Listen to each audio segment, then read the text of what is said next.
Next, we have Alec, Calac from Public Health and Medicine with the talk, Facebook Reaction to a COVID-19 Vaccine Trial on the Navajo Nation.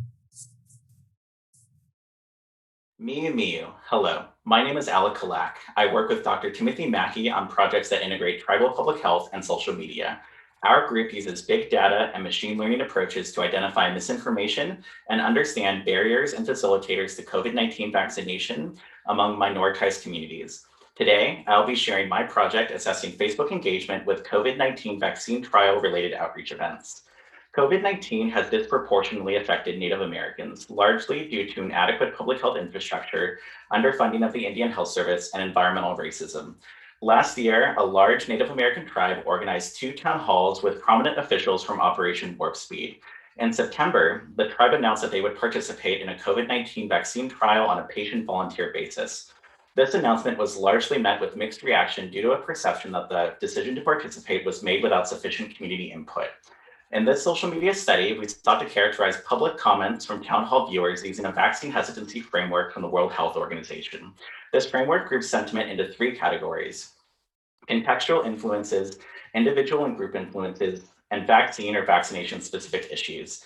Despite the participation of influential leaders, many viewers expressed skepticism and concerns about safety, including whether Native Americans were being used as quote-unquote guinea pigs. We analyzed over 100 comments that were classified as misinformation. Common themes included references to vaccine efficacy, the Plandemic documentary, Dr. Stella Manuel and America's Frontline Doctors, and conspiracy theories concerning Bill Gates and Dr. Fauci. Some information was specific to Native Americans, but it was unclear to us if these comments were from community members or external parties seeking to fuel vaccine hesitancy. It should also be noted that it is impossible to ascertain Native American identity through a social media analysis. Nonetheless, this information should be concerning for public health professionals. We also analyzed over 500 comments that met criteria for the vaccine hesitancy framework.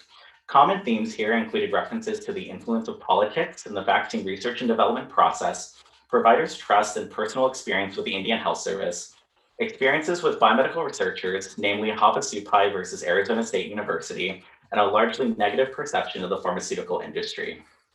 Trial-related hesitancy based on study-relevant comments decreased from 62% to 33% between the town halls. Misinformation decreased from 10% to 5%. Our findings suggest that these Facebook town halls have the potential to reach a large audience and complement ongoing public health efforts. However, they risk exposing community members to misinformation and negative attitudes about vaccines. In closing, social media analyses may complement and inform the design and development of targeted public health efforts with Native Americans and other minoritized communities. I'd like to thank my co-authors on this project, and I hope you enjoyed my presentation. Thank you. That was fascinating, Alec. Thank you. I have to imagine that it's got to be pretty intense, though, to do research on a pandemic while you're living through a pandemic. So I'm really curious what you do to recharge your battery. Certainly. Turn off my phone, turn off my computer, just sit outside and read a book. It often feels like there's this kind of period of hyper productivity in academia, and my free time is not necessarily my availability. So I really make sure to disconnect myself from my email and just get outside and just live life. That's great. That's good advice. And balance is so important if you're going to sustain through a PhD or an advanced degree and continue your research. So that's great. Can you tell us about someone who's had an impact on your life?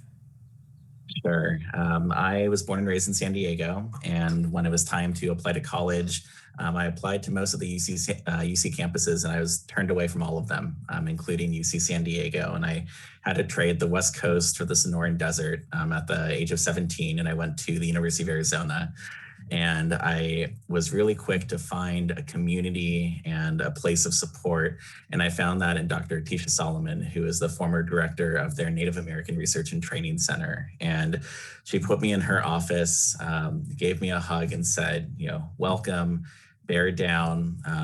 You have a place here. You have a friend in me. Here's my phone number. Here's my email, anything you need. And, that meant a lot for me, being, over 500 miles away from home.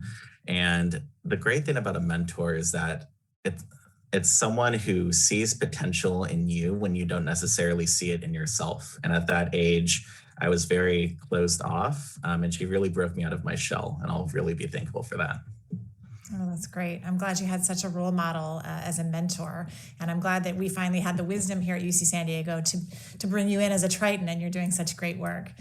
For 8 years. 8 years. It's a good run.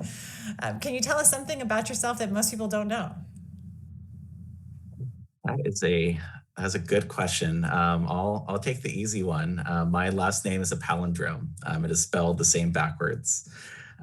So while it may be right in front of you, you often don't realize it unless I point it out. So my little quick fun fact. That is, and you're absolutely right, because I was studying your last name to make sure that I said it right, and I never noticed it was a palindrome. So you're definitely right on that. And finally, what's something on your bucket list? Well, it's definitely, I don't seek adrenaline. So no skydiving for me. But for my bucket list, I love traveling, and I have never been outside of the country until 2017 when I spent a week in Taiwan for a research presentation. So I really want to go back and explore Asia. I have a really bad peanut allergy, so it was pretty threatening for me, not knowing only speaking English. So really just travel and at least go to at minimum 50 different countries. So I've been to one outside of the US, so I have a ways to go.